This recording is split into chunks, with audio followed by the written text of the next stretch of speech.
మీరు బూతులైనా గాनी आणि या ठिकाणी भाषकळ गोष्टी పోకిరి మాటలైనా గాनी आणि टवाळी देखील సరసోక్తులైనా గాनी टवाळी अमंगलपणा भाषकळ गोष्टी ఉచ్చరింపకూడదు అంటున్నాడు. याचाही उच्चार न हो असं म्हणत आहे. ఉచ్చరింపకూడదు అంటే याचाही उच्चार न हो ఇది దేవుని యొక్క ఆజ్ఞ.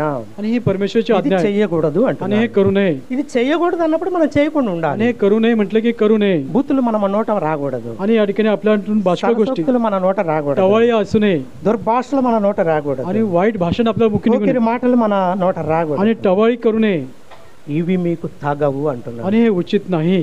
ఇవి మీకు తగవు అంటున్నాడు. आणि हे उचित नाही. కాబట్టి ఇవి తగవు అంటే आणि हे उचित नाही म्हटलं వాటిని तर మనం విడిచిపెట్టాలి. आणि म्हणजे सोडून देणे. వాటిని విడిచిపెట్టి మనం ఎలా మాట్లాడాలి? आणि सोडून दिलं तर आपण कसं बोललं पाहिजे. దేవుని మాటలు మాట్లాడాలి. परमेश्वरचं वचन आपल्या మనం मुखी असलं पाहिजे. మాట్లాడేటువంటి మాటలను బట్టే आपल्या बोलण्यावरूनच పేతురుని అంటారు पेत्राला म्हटलं ప్రభుని అప్పగించినప్పుడు आणि जेव्हा प्रभूला त्याने धरून నువ్వు दिलं ఆయన శిష్యుడివే. तू देखील त्याचा शिष्य आहे. కాదు కాదు కాదు అంటాడు. पेत्र मला नाही नाही నేను ఆయనతో లేను मी त्याच्यावर नव्हतो. నీ పలుకు నీ మీద సాక్ష్యం చెప్తుంది. तुझं बोलणं तुझ्या विरुद्ध साक्ष देईल. నీ మాట నీ మీద సాక్ష్యం చెప్తుంది. तुझा शब्द तुझ्या विरुद्ध साक्ष మనం देईल. ఏం మాట్లాడతాం? आपण काय बोलतो, మనం ఏం మాటలు మాట్లాడుతున్నాము? आपलं बोलणं कसं आहे.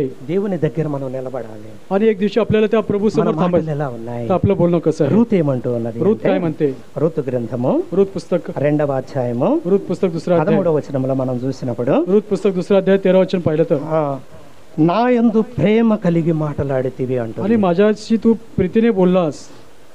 మనం అలాగా మాట్లాడామా? आणि असं आपण बोलतो का. ఎవరైనా ఆ మాట మనతోటి అనగలిగారా? आणि आपल्याशी असं कुणी म्हणलं का. నా యందు ప్రేమ కలిగి మాట్లాడావు ఈ మాటలన్నీ आणि तू అని. माझ्याशी कृपायुक्त बोललास किंवा प्रीतीने बोललास असं कुणी म्हटलंय. మన మాటలు అలా ఉన్నాయా? आणि आपलं बोलणं असं आहे का. ప్రేమతోటి ఎవరితోటన్నా మాట్లాడామా మనం? आपण प्रीतीने कोणाशी बोललो आहे का. దేవుని మాటలు ప్రేమ కలిగిన మాటలు. आणि परमेश्वरचं वचन प्रीतियुक्त आहे. దేవుని మాటలు పవిత్రమైనటువంటి आणि ते మాటలు. परमेश्वरचं वचन शब्द पवित्र आहे. దేవుని మాటలు తేనె కంటే మధురమైనటువంటి మాటలు. आणि परमेश्वरचं वचन मधाच्या रुचीपेक्षा श्रेष्ठ मधुर असं आहे. మన మాటలు ఎలా ఉన్నాయో కూడా దేవుడు మనకు आणि తెలియజేసినప్పుడు आपले शब्द देखील कसे आहेत, बोलणं कसे बोल सांगत आहे. ఇవి మీకు తగవు అన్నప్పుడు आणि हे उचित नाही म्हणत आहे. వాటన్నిటిని కూడా మనం విడిచిపెట్టే వాళ్ళంగా. आणि ह्या सर्व गोष्टी आपण सोडल्या पाहिजे. నీ మాట అవునంటే అవును, కాదంటే కాదు అన్నాడు. आणि तुमचं बोलणं होय म्हटलं की होय, नाही म्हटलं की नाही. ఇంతకు మించి మీరు మాట్లాడితే त्यापेक्षा जर अधिक बोललात అవి దుష్టుని నుంచి వచ్చినాయి. ते आपल्या शत्रूपासून आहे किंवा वाईटापासून आहे. కాబట్టి మన నోటి మాటను మనం కాసుకునే వారంగా. आणि म्हणून आपल्या तोंडाचा शब्द आपण सांभाळला पाहिजे. దావీదేమంటున్నాడంటే दावीद काय म्हणतो.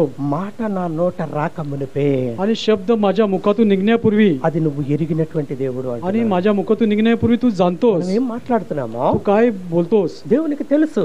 ते परमेश्वराला माहित आहे. కాబట్టి మన మాటలను మనం కాచుకునే వాళ్ళంగా म्हणून आपला शब्द आपलं मुख सांभाळलं पाहिजे. నువ్వు ప్రేమ కలిగి నాతోటి మాట్లాడేవంటుంది. आणि प्रीतीने तू माझ्याशी बोललास. ప్రేమ కలిగి మనం మాట్లాడాలి. आणि म्हणून आपलं बोलणं प्रीतीने असलं पाहिजे. దేవుని ప్రేమను మనం ఇతరుల పట్ల आणि చూపించేవారు. परमेश्वरची प्रीती आपण इतर लोकांना दाखवली पाहिजे. అటువంటి ఆ కృతజ్ఞత వచనాలే మనం పలికేటువంటి వాళ్ళంగా. आणि अशा प्रकारचे आभारयुक्त आपण उपकारस्तुती असली पाहिजे. అవతల వాళ్ళ యొక్క క్షేమాభివృద్ధిని కలిగించేటువంటి మాటలే మనం आणि మాట్లాడాలి. समोरच्या व्यक्तीचं क्षेम कुशल होय असं शब्द आपला मुखी निघलं पाहिजे. అనవసరమైనటువంటి మాటలు, ज्या गोष्टीची गरज नाही నిరర్థకమైనటువంటి आणि మాటలు, भाषकळ गोष्टी వ్యర్థమైనటువంటి మాటలు, व्यर्थ गोष्टी शब्द మూర్ఖమైనటువంటి మాటలు आणि मूर्ख शब्द మన మోట రానియకూడదు. आपल्या मुखातून निघू नये. అవి ఎలా ఉంటాయో కూడా మనం చూస్తూ आणि వచ్చాం. कसं असतात देखील आपण पाहिलं आहे. వెన్న కంటే మృదువుగా ఉంటాయి. आणि ते लोण्यापेक्षा मृदू असतात. అలాంటి మాటలు మాట్లాడే వాళ్ళు ఉంటారు. असे लोक बोलणारे आहेत. చాలా సార్లు మనం వింటానే ఉంటాం. आणि पुष्कळ वेळा त्यांच्या तोंडातून చాలా शब्द నైస్ గా మాట్లాడతారు. अत्यंत चांगल्या प्रमाणे हा बोलतो. ఎవరినైనా బుట్టలో వేయగలడు అని. आणि हे कोणाला देखील आपल्या बोलण्याद्वारे तो आकर्षित అది కాదు करतो. మనకు కావాల్సింది. तसं असू नये. ఇవి మీకు తగవు అంటున్నాడు దేవుడు. आणि हे उचित नाही म्हणत आहे.